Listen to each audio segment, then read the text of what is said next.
Hi everyone, it's Jen. I hope you're having a great day. Today's video is going to be about finishes, and I'm going to show you how I finish my wood projects, whether it be a box or a sign or whatever.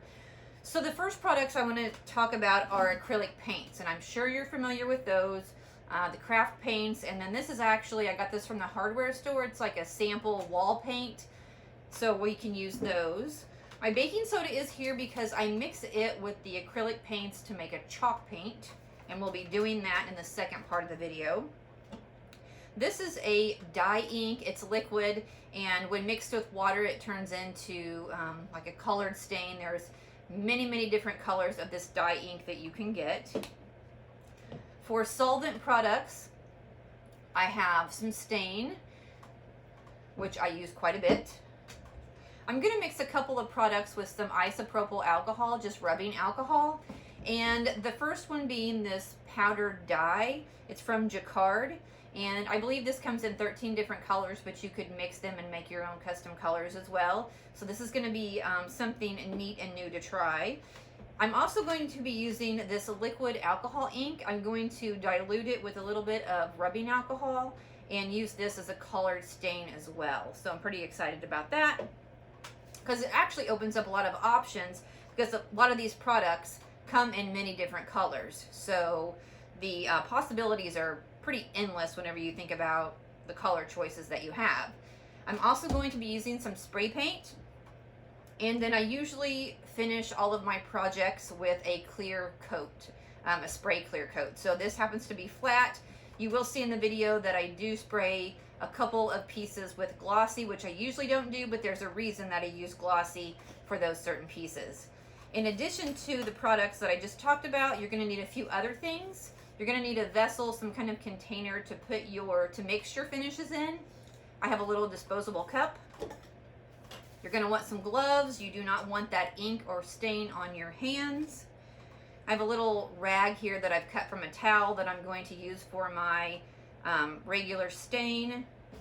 A craft stick that I'm going to use to stir my finishes with, mix them up. And then you're going to need an applicator, which in most cases I use these foam brushes, but it occurred to me today that I use a lot of foam brushes. So I think what I'm going to try to do is next time I go to the store, try to get some cheap sponges, and because I usually have gloves on, so I don't really need the stick necessarily, but if I could find some cheap sponges and cut them up into smaller pieces, that would probably be more cost effective than these brushes. I don't know. We'll have to go see and figure that out. But that's the products we're using today. So let's get started. I decided to do some editing and voiceovers on the video just to cut down on the length of the video, but I'll still be doing a lot of explaining of the techniques as we go along.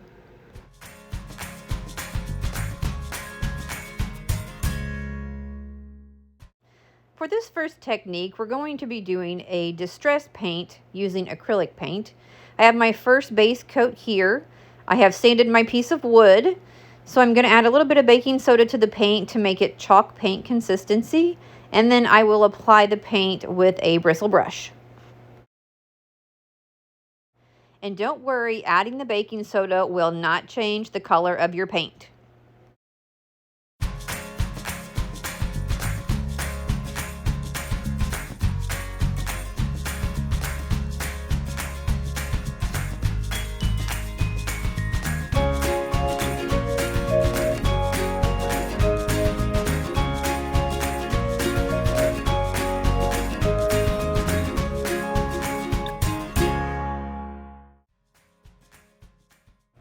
Now that that first coat is dry, we're going to apply the second coat.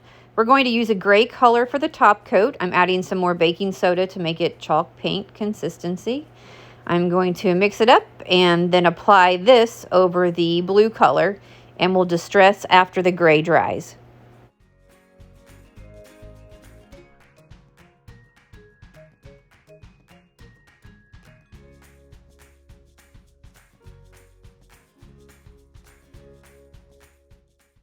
So now that the gray top coat has dried, we're going to get out our sandpaper. I'm using just a medium grit sandpaper, and I'm just going to keep sanding until I get the finish, the look that I want. Obviously, the more that you sand, the more paint you're going to remove. So I usually just work from the edges in. You usually apply more pressure to the outside and distress the corners and the edges more so than the middle of your piece. Okay, so this is a piece of pine that I have sanded. I sprayed with this Rust-Oleum flat paint, and now I'm going to apply this acrylic. I was going for a dry brush effect right here, so I went ahead and wiped off some of the paint and tried to apply just a very thin layer of paint to my piece so that I could get that dry brush effect. Okay, this is the other piece of painted wood that I had. I sprayed it with the white spray paint for the base coat, and then I used the acrylic paint to do a dry brush on the top. So now what I'm going to do is I'm just going to take my sandpaper and just go around and distress it even more. I did want to show you really fast. This was something that I made. I'm actually going to put a clip on here and turn this into a little photo holder. But if you can see all the different colors in here, okay, this was just a piece of a 2x6 and of pine. So what I did was I sprayed the base coat in orange with orange spray paint. I put a coat of pink acrylic paint down after that. And then after that dried, I put a coat of the turquoise or teal colored paint on top of that. So once I distressed it and everything, you can pick up all three of those colors. And actually this is really, really pretty. I love this. So play on colors, so many options, pretty much endless. What I'm gonna do, I'm gonna take some water and put some in my container here. I'm gonna this is like a dropper, so I'm just gonna squeeze this, get me some ink in here, and I'm just gonna put the ink in my water.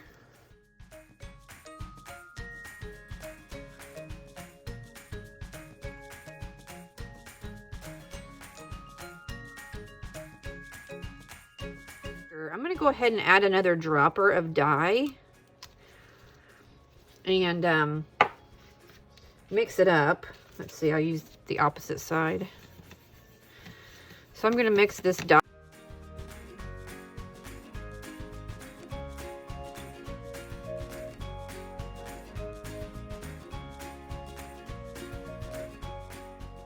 This is one of those projects where I think I should have stopped on the first coat. The second coat, it's okay, but I think I prefer the lighter pink over the darker pink. So one coat would have been fine.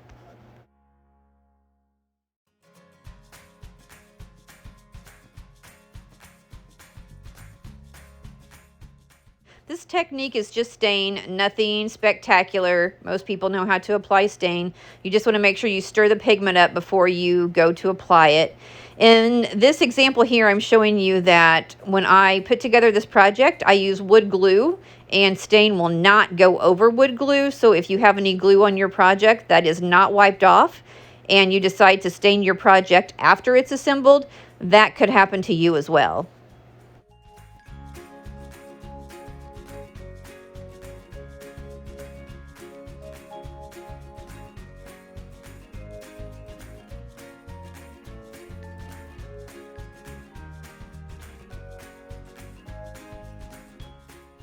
I went ahead and grabbed a piece of cedar wood just so you could see the difference in the way that woods pick up stain differently. Obviously, the piece I was working on first, the pine, it has a lot lighter look than the cedar does. So you just want to be careful when you're assembling or making projects. If you're using various woods and staining them, they may turn out looking a little different.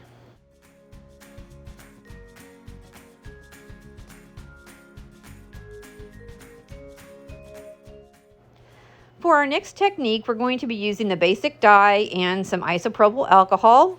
So I'll just pour some alcohol in this container, grab a craft stick, and get some powdered dye out. You don't need much. Obviously, the more dye you use, the brighter and deeper your color will be, but you really don't need very much. Going to apply it with the foam brush, and you will notice that this product is much more vibrant and darker than the water-based dyes. And I just wanted to show you that this one, this box I made the other day out of cedar, and I used the same exact thing, but you see the color difference. Now I know this one hasn't completely dried yet, but I have made a box out of pine, and I've used this dye, and it comes out the same way when it's completely dry. So this is a little more vibrant, a brighter, maybe a lighter color. This is a deeper, more green, not as much blue. And that's just because of the wood. I did nothing different. It's just because of the kind of wood that it is. Moving right along to the next technique, we'll be using alcohol ink for this one. I'm going to grab some isopropyl alcohol, put it in a container, and mix it with our alcohol ink. I started out with a few drops and realized that probably wasn't enough, so I added a little bit more. I'll stir this up and then apply it with the foam brush. And you'll see what we get. This color is actually named lettuce for this particular tint of green. And then what happened is after it dried a little bit, I realized, whoa, it's pretty bright. So I went ahead and I added a few different colors. I added stream and I added some teak wood. So like a little bit of a teal color, just a few drops of that. And then I added a little bit more of the teak wood, which is a brown, because I wanted it to look like greenish weathered wood. So in the end, I ended up getting the color I wanted.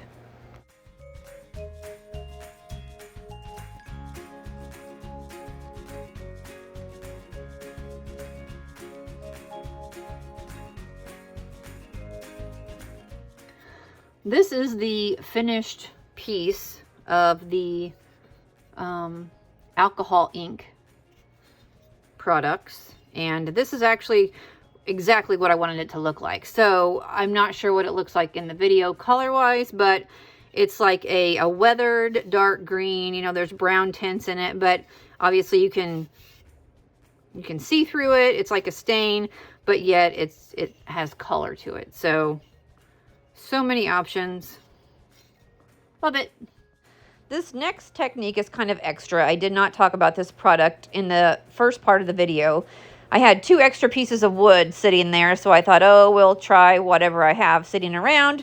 So I grabbed some of these Pearl-Ex powders, and it's like an iridescent, sparkly powder, which I usually use for resin. But if you watch when this is applied to wood, it is so pretty, and it goes on so well. So I just added some of the Pearl-Ex powder to some alcohol and applied it like I did the other powder pigment. And then I'll let it dry. It's so cool. One thing you will have to be mindful of with this is that whatever substance is in that Pearl-Ex powder, some of it will not absorb into the wood, so you are going to have to clear coat that product.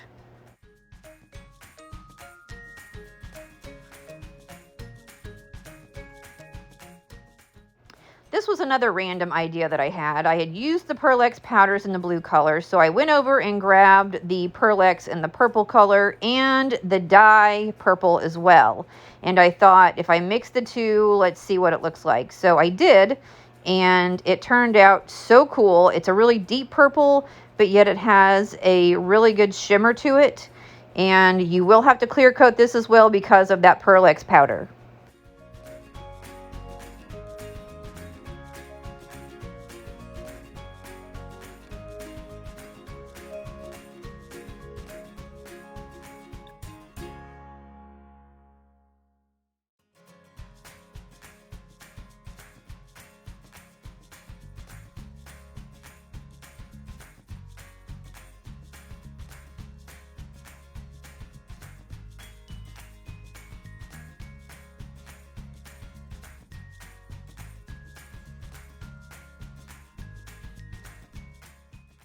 I really was curious to see, after spraying these with clear coat, if you would still be able to see the shimmer. And you still can. You can tell there is some kind of something different about these two pieces.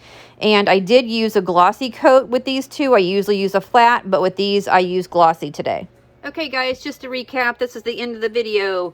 These techniques were made with our water-based products. So these were the distress paints with the acrylic paints, and this was the dye ink that we mixed with water. All right, these were the finishes that we done with our solvent products. So this was just the regular stain, the Puritan Pine. I will show you that after they both dried, the cedar piece does look different than the pine piece. So just be mindful, the type of wood you use is going to take stain differently. This is the alcohol ink piece that we mixed with alcohol. This piece here is the powdered pigment, the Jacquard brand that I mixed with alcohol. This is the Pearl X, the shiny stuff that I mixed with alcohol. And this, we mixed the Pearl X and the pigment powder to make this really deep, shiny purple. Okay, I hope you enjoyed the video. See you next time. Bye-bye.